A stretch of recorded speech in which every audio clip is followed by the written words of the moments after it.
What's up, Model FAs? David DeCelle here, CEO of Model FA and your host of the Model FA podcast.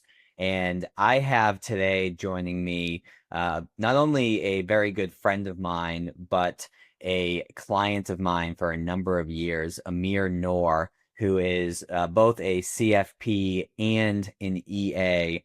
And he has a very, very cool, compelling, and interesting story that we're going to spend some time and unpack today. And I've had the pleasure of working with him for a number of years, as well as his colleagues and partners over at United Planning Group out of Long Island. So with that said, Amir, welcome to the show. Thank you for having me. It's great to be here and tell you that I have listened to all of your episodes, but I wish I could say that it's not true, but I will eventually. Appreciate it. Well, we got a lot of content that you'd have to work through. So It's a if the lot. title I don't know if how you the do so many. if the title is compelling, listen to it. But at the end of the day, we put it out there to meet people where they're at. And if something's not relevant, don't spend your time on it. Go build your business. But you had mentioned that you got into the industry, quote unquote, when you were like 16. Yeah. Walk us through that. Yeah. So I've been working forever. I think it's like the classic story of like the kid whose parents are immigrants. So my parents are from Pakistan. They actually met in Queens. Like they're from different parts of Pakistan. They're both 100% Pakistani, but my mom and dad were neighbors in Queens.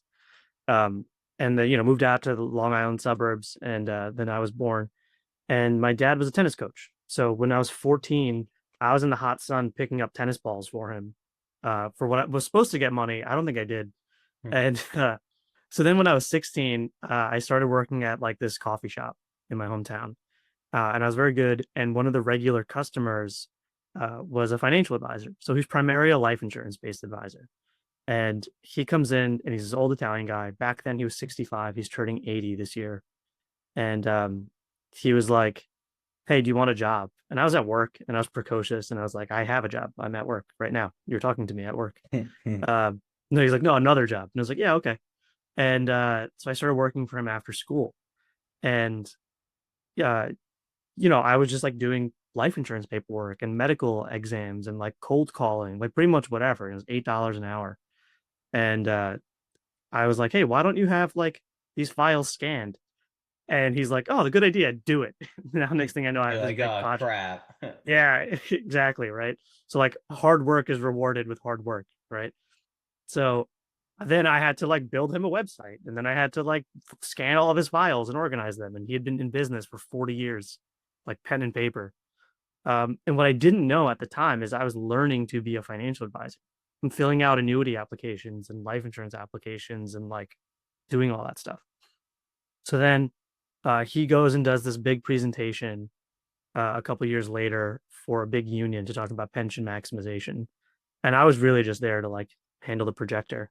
But he's like, "All right, you got to put on a suit. Do you have a suit?" And like, typically, I shouldn't have a suit at that age, but I did because my brother had just gotten married. So I happened to have a suit. I put on a suit, and I'm just talking to like these electricians. And he's like, you'll talk to anybody. You have no fear." And I was like, "What am I supposed to do? Just sit there awkwardly?" And he's like, "You should get licensed." So I got my life insurance license when I was 19 years old. Um, and so part of that, like just always working, was from my dad, but also my father had passed away when I was 17. So when my father passed away, I went from working mostly because I was bored and wanted to get out of the house to like now I have to work. So I go to college. I'm still working for this guy on the weekends and after school. Um, and I remember freshman orientation at Fordham University. They put up all the business majors and specialties, and finance had the highest salary and lowest barrier of entry. So I picked that. And then I went full force into financial services. And I love how you, cause just because I know your story, I love how you picked the industry that had the highest, and I'll be specific with my words, salary, and then you ended up going and not having a salary. dude, yeah. So yeah, we'll get there. That was brutal. So because like my dad, I was like, I gotta go make money. And then I end up in this life insurance industry where I'm commission only and I'm broke. Like what a mistake that was. Uh and so Then I transferred. I went to Stony Brook University out on Long Island, and I'm walking around the career fair on campus, and I was definitely a little smug because I was like, I'm literally a licensed insurance professional, you Mm. know. But then they're like, oh, we have a training program, we have this, we have that. It was Guardian Life Insurance. Um, and so I called my boss. I'm like, hey, should I do this? And he's like, yeah, they'll actually train you. You're just messing around. I don't have time to train you. Mm. You're just like doing my paperwork. So I join them. I go through their training class. I get my Series 7. I get my Series 66. Um, and I'm still in college, mind you. So then I hit whatever the requirements are to get like the FR financial representative contract, Hmm. which at the time I think is like basically sell 6 clients. And I did that in like a couple months. And then I had to like go to work. So I'd put on a suit and tie every day, and I dropped my class schedule to 1 class a semester. And I would go to class in a suit and tie with my briefcase, and then go to the office, and then I'd be there till 8 o'clock, 11 o'clock at night because it's Monday night phoning, which I know you remember from back Oh in the yeah. day. Uh, and that's what I would do. And actually, I ended up using that as an internship to get my last 3 credits. That's how I got my bachelor's degree. And I got tapped on the shoulder by a large producer. So the big producer calls me, and he says, I want you to join my team and be the investment specialist because there's no one else in my office who like was able to even pass the Series 7 for some reason. Um, so join my team, and you're going to be in charge of the investments. He had a guy who was in charge of all of the life insurance. So they would do really advanced stuff, premium finance cases, high end estate planning, really complicated 401k pension plans. And I would go there and I would do kind of the same thing, but I would do all the investment paperwork. And I was getting a percentage of all the new business that came in. But then because it's more complex, the stuff that I was doing, I had to drive around and like enroll employees in 401k plans and set up brokerage accounts to fund life insurance policies inside of trusts. Uh, and then we had a falling out after many years. But at its peak, I was basically solo running 85 401ks. It was ridiculous. Um, and then I left and I ended up joining the firm that I'm at now, which is a fee only firm. And I remember being like, this is like really scary because I'm going to lose my Series 7 in 2 years. I'm going to lose my life insurance license because you're fee only. You can't get any commissions or anything like that.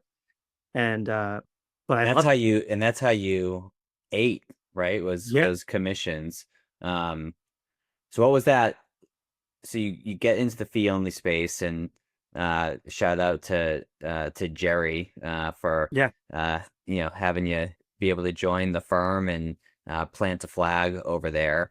Um, did you get into, like, what was your business model when you entered into the fee only space? Because before you were just slinging, right? Oh, yeah.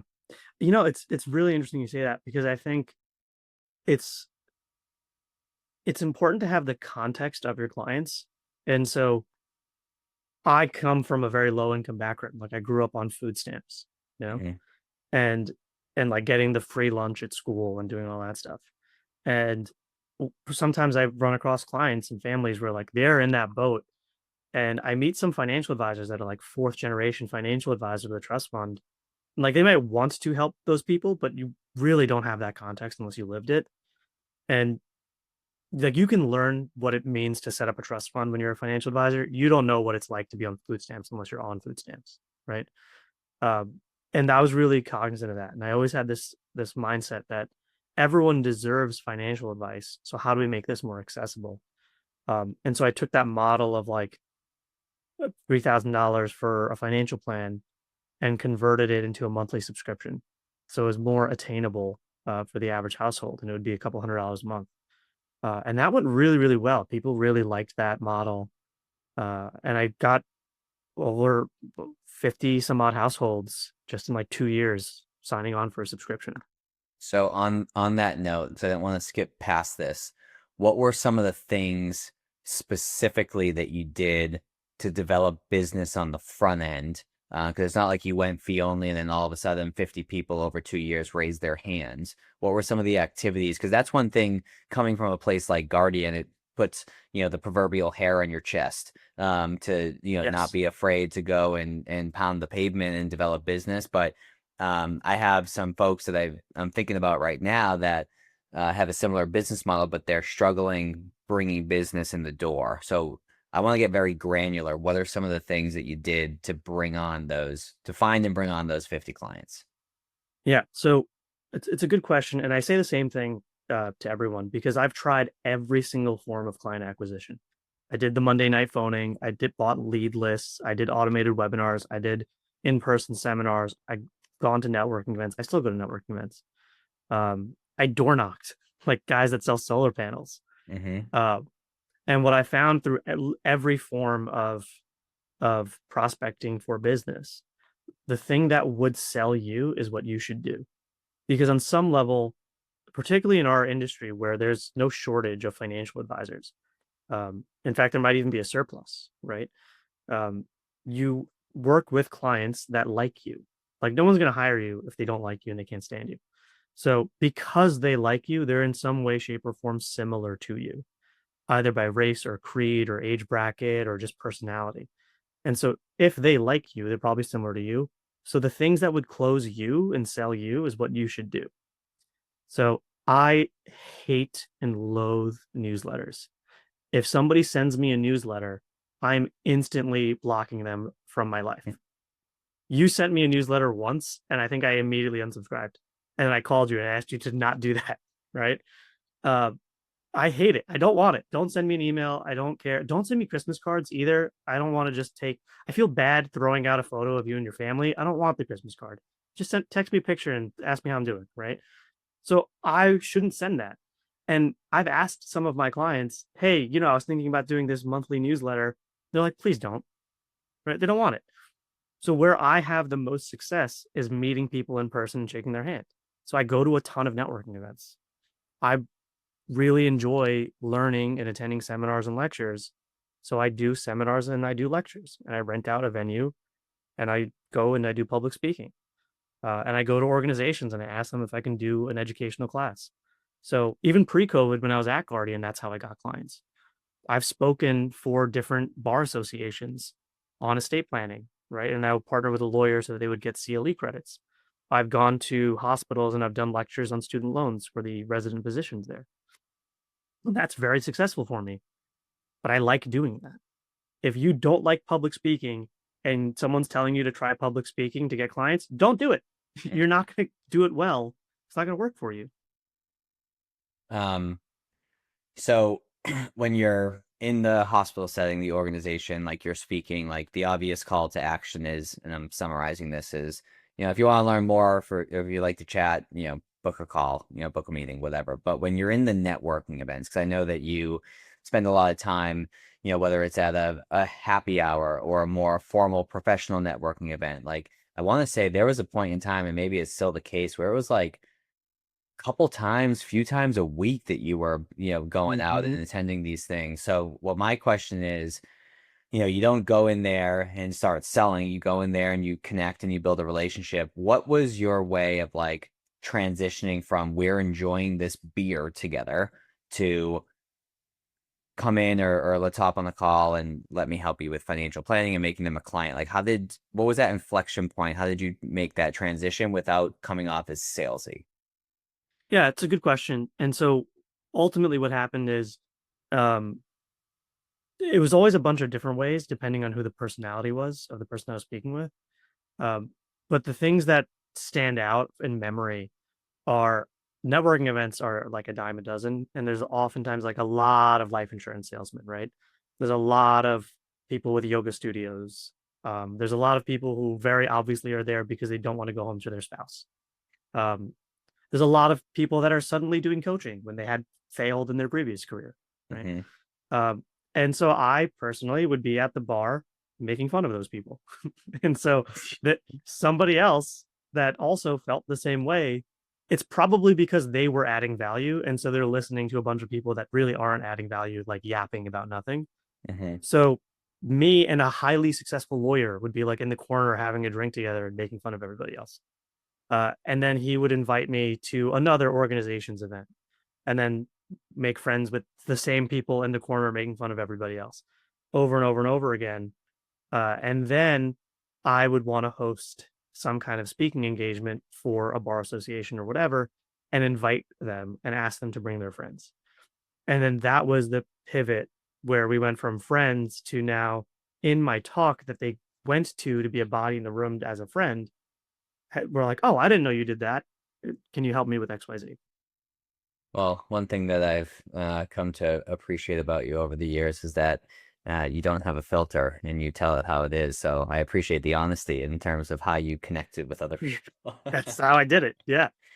Um, But that works for me. Anyone else who's listening to this, like, do what would work for you. If you like when somebody calls you out of the blue, you should cold call. You'd be great at it.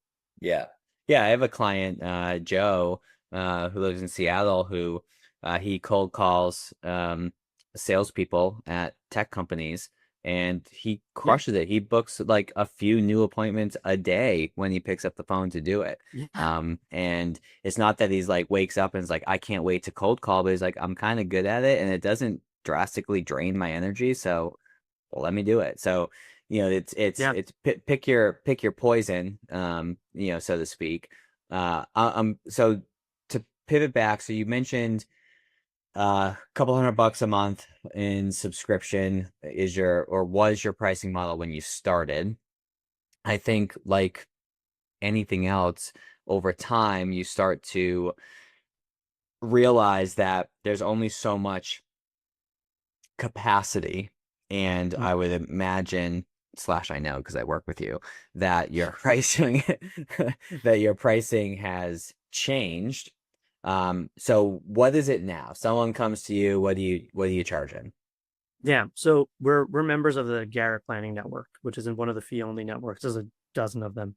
But one of the shticks of Garrett is that you have to offer an hourly option.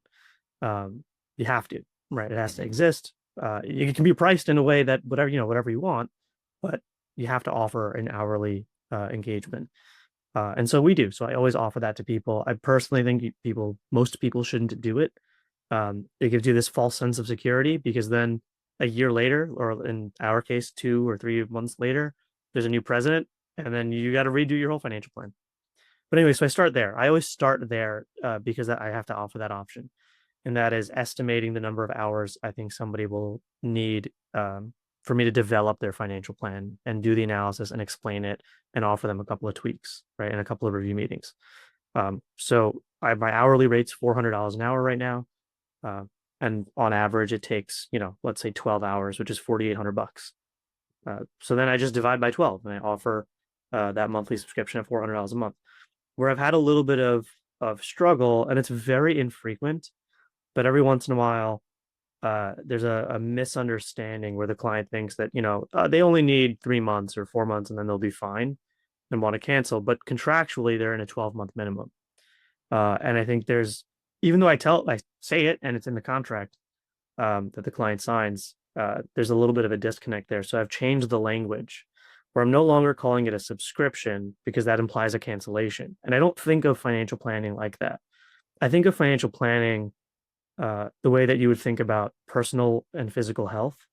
Like you're always doing it. There's a difference between saying you're on a diet, like shredding for the wedding, right, on a temporary basis, versus like I am vegan or I'm vegetarian or I'm a carnivore or whatever, I'm gluten free, where it's now a part of your lifestyle. And financial planning is kind of the same way because your life will always change. You'll get a promotion, inflation is different, you're have a new president and there's new tax laws. It is something that you should always be doing. Um, and that's why I had the language of subscription is to imbue that perpetuity element. Uh, but some people take that as like a cancel whenever kind of thing. So I'm changing the language to be a payment plan so that the client understands that they are on the hook for the $4,800, and I'm offering them a payment plan of that $400 a month for at least 12 months. Now, after that, I don't put them on the hook for a full year on the second year. After that, I just kind of do month to month with them. Understood. And I know when I first got into consulting from my career as an advisor, my let's just say my pricing has changed drastically from what I was charging to what I charge now, and I was always hesitant to do it. Um, Yeah. I'm curious to know what you did to change your pricing. I know from my experience, it was way simpler than I thought, and I took way Yeah. too long to actually do it. But what did you experience going from 2 to 4? And was it, did you double overnight? Did you scale up over time? What was that like? And did you get more no's along the way? Yeah, so I scaled up over time. I think like every year I add like $50 an hour to my hourly rate. And it's also a function of the value that I'm offering. Um, yeah, I'm in a weird boat. I've been doing this since I was 16 and I'm in my 30s now. So I have almost 20 years of experience, um, where you would expect that and to have to hire an advisor in their 50s to have that. But then like it's a little not fair, right? Because then you could have changed careers. Like I know a guy who's in his 50s and has 2 years of experience as a financial advisor, but like 25 years owning a paper store, right? Um, and so for my clientele, like I have that experience of really nuanced knowledge on qualified retirement plans and ERISA, really high end estate planning, the ins and outs of like these fancy, weird insurance policies and premium financing, and objectively, not on the basis of a commission, we have been hired to analyze that. I know a guy who hired me to analyze a pitch. This guy's worth $150 million. He was sold a $16 million whole life policy that was financed by way of premium financing. And the premium was $1 million a year. And he was going to pay it for 10 years and then pay back the bank the loan that actually paid the premium. So he would technically only be on the hook for the interest. But the commission to the life insurance agent would have been $800,000. Mhm. Uh, and so he paid me literally, I kid you not, $840 uh, to do an analysis to objectively look at it. And I said, it's not bad. Or you could not finance it and buy a fraction of the death benefit and just pay 100 grand a year. And it's kind of a wash. And that's what he opted to do. And that insurance agent is furious with me, I'm sure. Um, but from my seat, that is objectively better for the client. And by the way, this was before interest rates went up and that premium financing was a variable rate. So I actually saved that guy like $3 million of interest because he followed my guidance. No, yeah, that's it's interesting. What does your service model look like? So, some folks when they're charging a subscription, or maybe, you heard it here first, maybe the lingo changes to payment plan in the industry moving forward. But what does your service model look like? Because I know a lot of folks sort of feel like there needs to be something monthly because the money's coming out monthly. And they start to do the math and they're like, wow, okay, I can only handle a certain amount of clients if that's the case. And what do I talk about monthly? So help us understand, because you're over 100 clients now, if I'm not mistaken, Yeah. Yeah. well over 100. What does your service model look like? So it really depends on the client. Um, in the beginning stages, when I call the onboarding phase, I'm meeting with people every 4 to 6 weeks. I want to really, really understand your finances. And I'm basically telling them up front, here's all the problem areas in your finances. Here are the things that need to be cleaned up. This debt is out of whack, or these investments are not allocated the right way. And then we kind of game plan what are all the things that need to be fixed and what is the priority order. Um, and then we do what I call zoom in meetings or zoom out meetings. I heard someone else call it actually a telescope meeting or a microscope meeting, which I really like. And so the telescope, right? You're zooming out on the big picture, seeing the vastness of a universe. And what is your long term financial plan? When can you retire? Does everything work and coalesce? Um, and then the microscope meeting is, hey, let's really just look at like the fact that it's open enrollment, and it's time to pick with your employer. So would you say, so you're meeting heavily on the front end, and then, because there's also instances where people don't book a meeting when you reach out to Yeah. them for a review. So, like, on average, how many times, like, let's say the bulk of planning is done in the first 6 months. and let's Yeah. say that you retain them on a go forward basis, how many actual meetings are you having with them on average on a So go forward basis? I I promise to my clients at a minimum a quarterly review cycle, meaning that is when I will reach out to you and remind you. Um, and that is what we'll do, and that is my recommendation, right? Is quarterly review meetings. And I think there's a coach I had many years ago who said you should think about your life in 90-day sprints, and that really resonated with me. So I like when I help people do that as well, right? 90-day sprints, right? Don't plan out 40 years. It's too hard. Let's plan out the next 90 days, the next 90 days, the next 90 days. But a lot of people don't, like, they're busy, right? Back to school season, or it's summer vacation, or they're just not available, or God forbid someone passed away and it's just not free. So probably on average, my clients are meeting with me 2 to 3 times a year. But then there are some that meet 5, and that's fine, right? That it all balances out. Because you're on call, so to speak, so you're never going to deny someone a meeting. Correct. You make yourself available, and uh, sometimes people take you up on it, sometimes they don't. Um, you've been doing a good job. Again, I have inside scoop here, where not only do you have business coming into you now because you're on the various directories like Garrett that you mentioned and whatnot, Mhm. but you also get a decent amount of referrals and introductions as well. Um, do you have an intentional process around that? Like, are you asking? Is it maybe they just like me and they like what do you think is the reason Yeah. why you're getting referrals? So I'm very stingy with my referrals. I find that there are a lot of like bad professionals, not in that they're malicious, just like they're not very good at what they do for a living. C's get degrees, baby. Like, you don't know what your doctor's grades were, right? You just know they passed medical school. Um, and like there are people that really hate their doctor. I know so many people that hate their accountant, right? And so to that, and I'm stingy with my referrals when I go to these networking events. I meet with like an accountant or a lawyer like 2 or 3 times before I send them a client. And the first few times, like I sit in on every call, so I know what they're saying and doing, and like, are they just getting a template of a will and doing that over and over and over again, or are they really like making a nice will, setting up a trust fund? What's their process? And then once I find someone who's really good, I'm sending them a ton of referrals to the point where like they feel legitimately bad and guilty if they don't send me a client. Hmm. And you also, as we've experienced today, don't have a problem being very direct and to the point. There was even an instance where it was a buddy of yours who's an attorney that you sent a bunch of referrals to, and you were like, "All right, I'm going out, to grab a drink with him, and I'm just going to ask him why haven't you sent me referrals yet?" Oh yeah, I But did you, that. but you have to.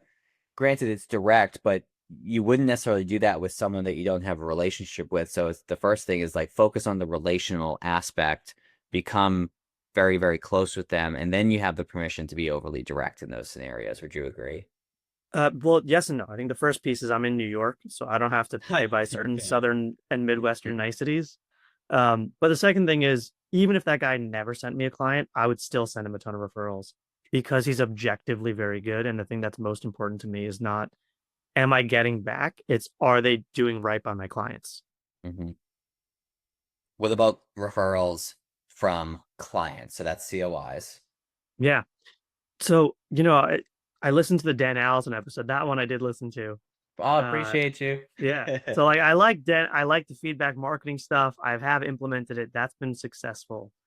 Um, but like I can't, for whatever reason, the best referrals I get, they're not doing a good job referring. They're just like handing out my name and email.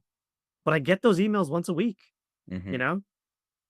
Well, for every email that you get on a weekly basis, is probably another one or Yeah. two on average that come in. So, yeah, I know I want people to do the email intro and they're not doing it, you yeah. know? Well, think about it. When I forget who I heard this from, but it was like when you're leading a team, or in this case, leading clients, and you want them to do something a certain way, like you have to repeat yourself like 6 to 12 times. So that's part of it too, is just constantly making sure that you're educating your clients on, hey, here's how we have the highest likelihood of success in this person getting the help and guidance that they sought. when you had that Yeah. conversation with them. So So that's part of it too. I'll share the line that I always use over and over and over again. And it's, have you ever been to Best Buy? I'm going to say, yeah. So you walk into Best Buy, you went out of your way to go there because it's never in a convenient location. It's like off the highway. And you went in there not to waste time. You went there because you have to buy something. And so then the sales associate comes up to you and says, hey, can I help you find something? And you always say, no, I'm just browsing. But he could help you find the thing faster. Like he's objectively, they don't even get commissions anymore at Best Buy, right? This guy's just going to take you to the aisle where the cable is that you need or the TV you want to buy is. But you just say no, right? And that's what your friends and colleagues and family are doing if you're like, oh, hey, you should call my financial advisor. So, like, lower the burden for them and introduce me via email, and then I can reach out to them. I can schedule a call, or like, I'll give them an exception and call them on a Saturday or something. Like, if it's my kids in nap time, it's not a big deal. Like, I'll make their life easier. But what you've done is given your friend a task that now they have to do. Yeah, I love that Best Buy example. 'Cause it makes all the sense. Like Yeah. I've actually tried to get better at that. Like so since buying our house, we go to Home Depot more than I care to admit. And I started, being like, no, I can figure this out. I'm gonna go through and try and find these things.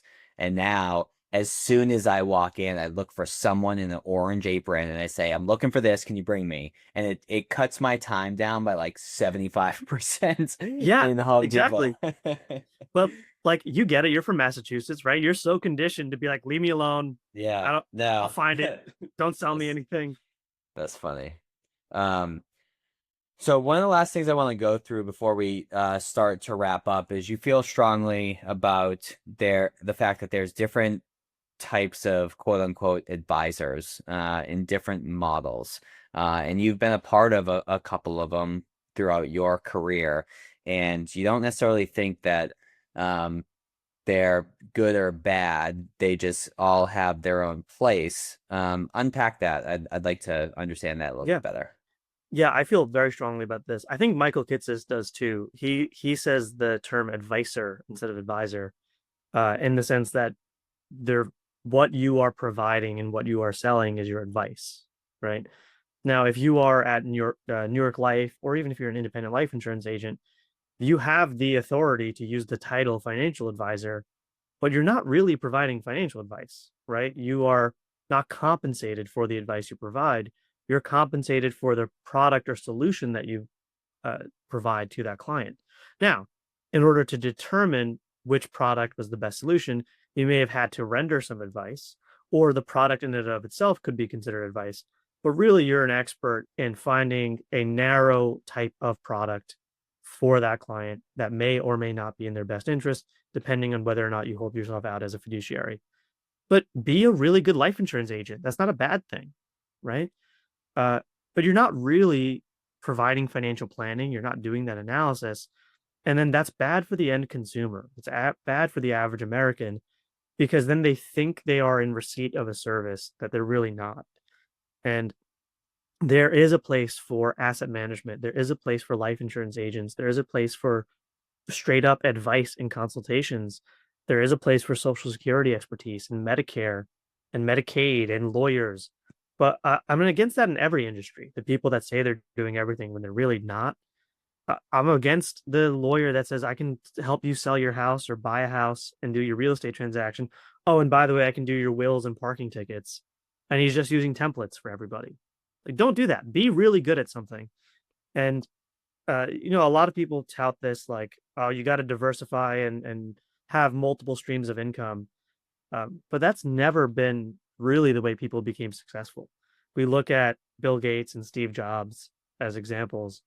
They didn't start their careers or even in the middle of their careers talk about passive streams and multiple streams of income like some TikTok finance influencers. They got really, really, really good at one thing, right? And they became experts in that. Where for Bill Gates, it was Microsoft, and for Steve Jobs, it was Apple. After they became wealthy, they had multiple streams of income. But that's not how they became wealthy. They became wealthy by being really, really, really good at one thing. Love that. And there's also I've seen an emergence of like financial coaches, financial therapists that are helping with like the behavioral aspect. Hmm. I think I shared a story with you when I was on your podcast about um, some of the uh, money habits that I had when I was younger came from when I wanted to go to the movies as a kid. My parents would say, okay, well, you have to earn the $20. So I'd earn the $20 and then I'd go spend it all. So then when I started actually making money, after college, I spent every dollar that I made. It would have been helpful to have someone at that point in time get me to understand that. So yeah, everyone kind of has their lane, and you can also, play nice in the sandbox, so to speak, as well. Absolutely. And like you can have multiple lanes, right? Like I'm a CFP and I'm an EA. I'm an IRS enrolled agent. I can do taxes, right? So, but like have the credentials. So like there are a lot of CPAs that provide financial advice to their clients, and I'm like, that's fine if you're a CPA and a CFP or a Mm. CPA and a PFS, but otherwise you're really kind of outside your lane here, you know? I went to a dermatologist once, um, who started talking to me about lipoprotein A as a source of high cholesterol.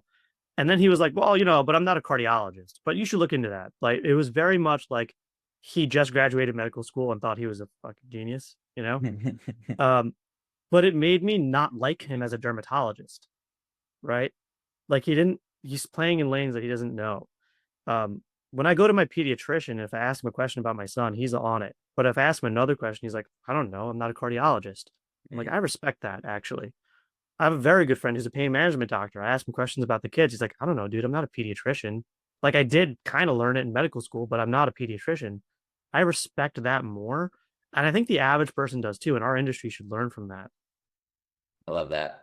Well, before we wrap up, Amir, one of the things that we ask all of our guests is a book that's had an impact on them. And the book that you chose is Rich Dad, Poor Dad, which is a classic and a staple.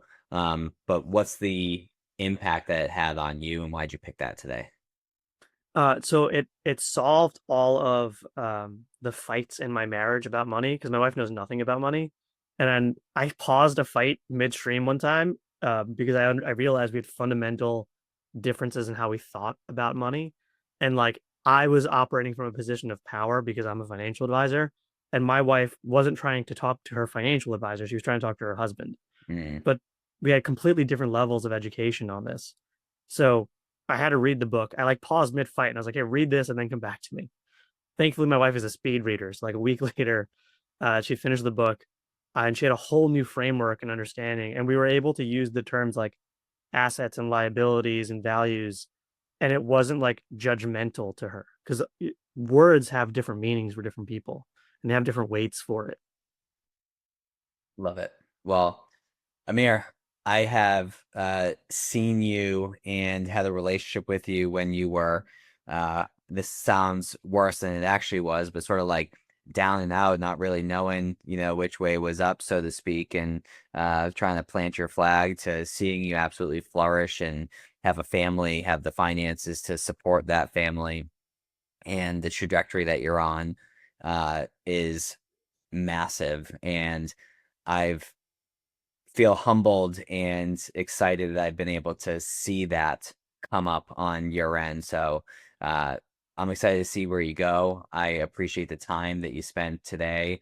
And if someone wants to follow along with your journey, where can they find you? Where can they connect with you? Yeah. So I have, my name.com. I have amirnoor.com. I've had it forever. I think everyone should own their digital real estate. I think that's going to be an important thing in the next 20 years.